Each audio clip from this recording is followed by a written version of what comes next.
All right, welcome back everybody to Altcoin Daily, where you subscribe for a video on crypto every day. My name's Austin, and let's do a very quick Bitcoin update before we get to some of this news. And believe me, there is news to talk about. But if we just zoom in right now on the price of Bitcoin, seems like we're finishing off the day with another green candle, and that we're consolidating right above $8,000. Very bullish momentum for Bitcoin right now. And just to put this in perspective, when in doubt, zoom out. Even if we see up to a 50 or 60% correction in the price of Bitcoin tomorrow, if that happens tomorrow, that still puts us above higher lows. And that's what we're looking for, higher lows into higher highs. The minute this market changes in any significant direction, I'll let you know. That's why you subscribe.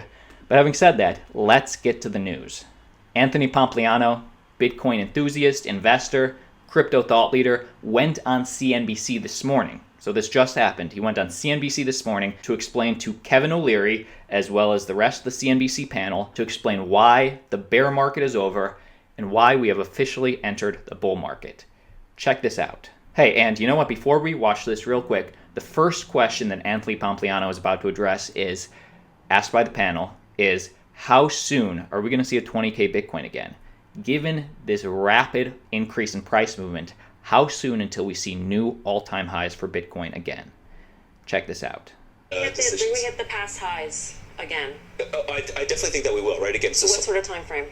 Look, that's the hard part. The way that I think to look at this, it's a non-correlated asymmetric return asset. And we definitely, in my opinion, we've hit the bottom of the bear market. We've now entered into this bull market. Historically, about a year out from that halving period is when that kicks off. It wouldn't surprise me if we enter kind of a 2 to 3 year bull market now. And 20,000, I think, will be a blip on the radar, just like previous past highs were. Only Bitcoin, no other crypto crap. I'm not here to talk about anything else but Bitcoin. I like it. And to sum up what was just said, the bear market is over. It's been almost 2 years, but the bear market is over. And now for the next 2 to 3 years, Bitcoin will be in a bull market, where by the end of it, a $20,000 Bitcoin, according to Anthony Pompliano, will be just a small blip on the radar of where Bitcoin's headed. Hey, what do you think? This is just one man's opinion.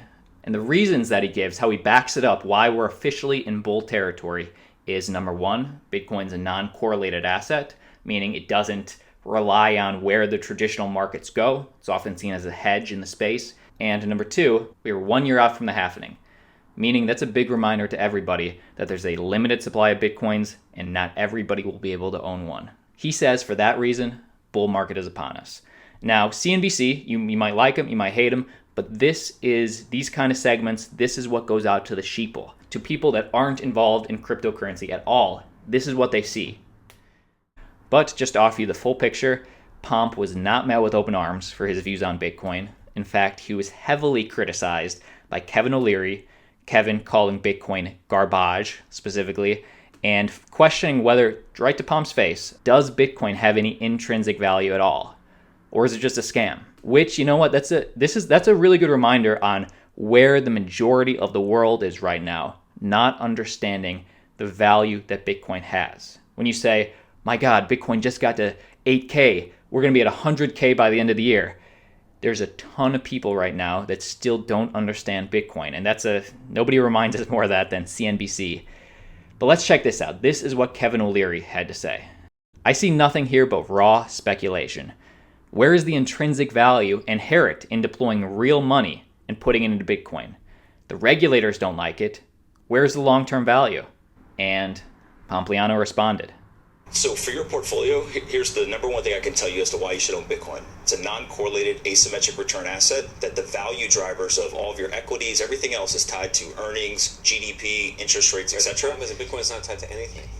Well, neither is US dollars, and how big is your cash position? You know, I love your optimistic view of it. You haven't changed my mind at all. It's still garbage, and I'm not going to take real money and put it into this thing. It's never going to happen. I mean, imagine real money, taking real dollars that I'm making in cash 2.1% on and putting it into crypto crap. Agree to disagree. All right. That's interesting. This is really telling on how far the potential that cryptocurrency still has yet to grow. Let me know what you think down below. Leave me a comment, give me your opinion, and like the video if you've gotten value. Let's keep going. Next piece of news just announced by Coinbase. XRP is now available to Coinbase users who are New York residents. New Yorkers can now log in to buy, sell, convert, send, and receive or store XRP on Coinbase.com or using their apps. So if you're invested in XRP, then this is a big deal for you. And to delve a little deeper, though XRP was launched on Coinbase earlier this year in February of 2019, users from the state of New York were restricted from trading the cryptocurrency. Here's why. Due to its issues over destination tags, which were necessary to make XRP transfers. Along with New York users, Coinbase users from the United Kingdom have also been restricted for trading of the cryptocurrency. So if you're watching this from the UK, let me know if anything's changed for you. But in terms of New York, and why this is a good sign is because New York City is known for having the strictest regulations and compliance rules. Now XRP has that seal of approval. And that's not all. That is not all today. Another piece of news, apart from the developments from Coinbase, another reason which, and I don't have the chart up right now, but XRP is surging over 22% today, last I checked. And it's not just because so many people in New York are throwing their money into XRP now. I think it's more of big picture wise. It's just a green flag for regulatory approval for XRP. But besides Coinbase, another reason, which was attributed to XRP's double-digit rally today, was the currency being listed as an exchange-traded note on the German stock exchange Börse Stuttgart. I think I'm pronouncing that incorrectly. But either way, another piece of news coming at you. Germany's number 2 stock exchange enables investors to buy Litecoin and XRP. This German stock exchange, the second biggest stock exchange in Germany and the 9th largest exchange in Europe, has approved the listing of Litecoin and XRP exchange-traded notes, ETNs. Here's a direct quote. For the first time in Germany, investors can now buy and sell exchange-traded notes, ETNs, based on the cryptocurrencies Litecoin and XRP. So the biggest benefit I'd say that's going to come from this, which we're already seeing from the hype from XRP, is ease of access. It's going to be a whole lot easier for Germans and Europeans to get into Litecoin, to get into XRP. Ease of access is going to get better in Germany for these two coins. Bullish news. Next piece of news. This came out yesterday, so I just want to quickly touch on the importance of this. But Bakkt sets a July test date for Bitcoin futures. So Bakkt launched, they're aiming for July. And last we knew about Bakkt is that they were waiting for CFTC approval. Well, here's that update we've been waiting for. In a blog post, Bakkt CEO Kelly Loeffler wrote that Bakkt had worked closely with the U.S. Commodity Futures Trading Commission, CFTC, the regulatory agency in charge of overseeing derivative products in the country, and would be testing its Bitcoin futures contract this summer. So summer is the new deadline. Let's just be specific on this. No launch date was officially announced. And indeed, in terms of CFTC approval, Loeffler did not explicitly say that the company's proposal to self-custody its Bitcoin and clear through its parent company's warehouse, ICE, has been approved. Nowhere did she specifically say that it had been approved. But what she is saying is that talks with the CFTC, they are progressing, and July is the new very loose date that we may be able to expect institutions being able to settle with Bitcoin through Bakkt.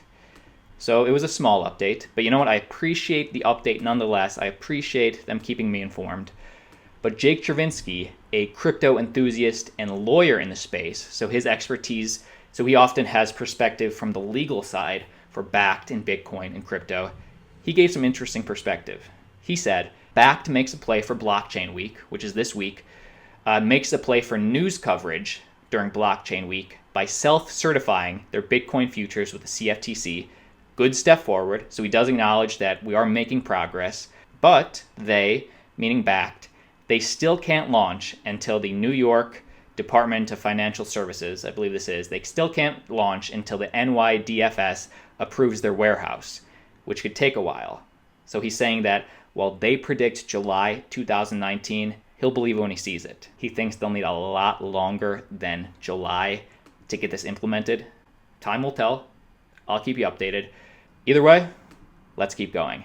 Next piece of news, Binance to undergo system upgrade tomorrow, where deposits, withdrawals, and trading will be halted tomorrow.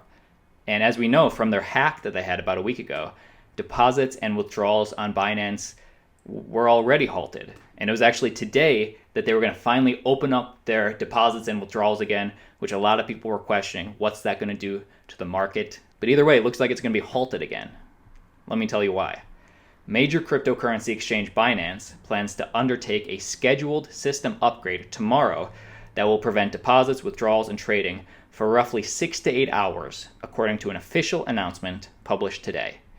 Yesterday, the exchange's CEO, CZ, had announced that the platform was planning to fully resume deposits and withdrawals today, which had been suspended in wake of the major hack, but it looks like that they're about to be halted again. So I just want to put this on your radar. According to today's post, the system upgrade will start tomorrow, May 15th at 3 a.m. UTC. A lot of maintenance recently with Binance, but let's keep going. Coinbase expands their services to more than 50 countries, launching their USDC stability coin support in 85 jurisdictions. United States cryptocurrency exchange wallet service Coinbase has expanded the USD coin trading to customers in more than 85 countries, which just came out today.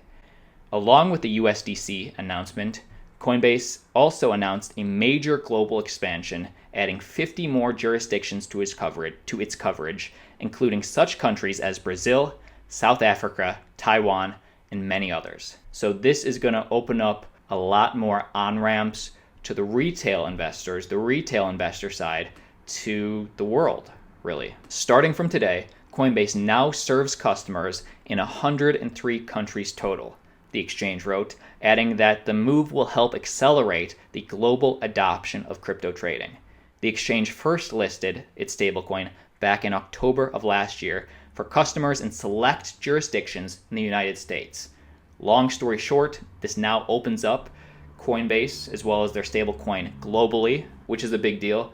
And use case wise, it's going to be a lot easier for people in those countries just to transfer money between borders, way cheaper, way faster, using Coinbase. Last piece of news, Samsung's budget smartphone will reportedly have cryptocurrency and blockchain features. So not just Samsung's S10, which we already knew about, their budget smartphones will have crypto features as well. Per the report, the crypto and blockchain related functionality included in the Samsung S10 will be included in other Galaxy smartphone models. That's the significance here.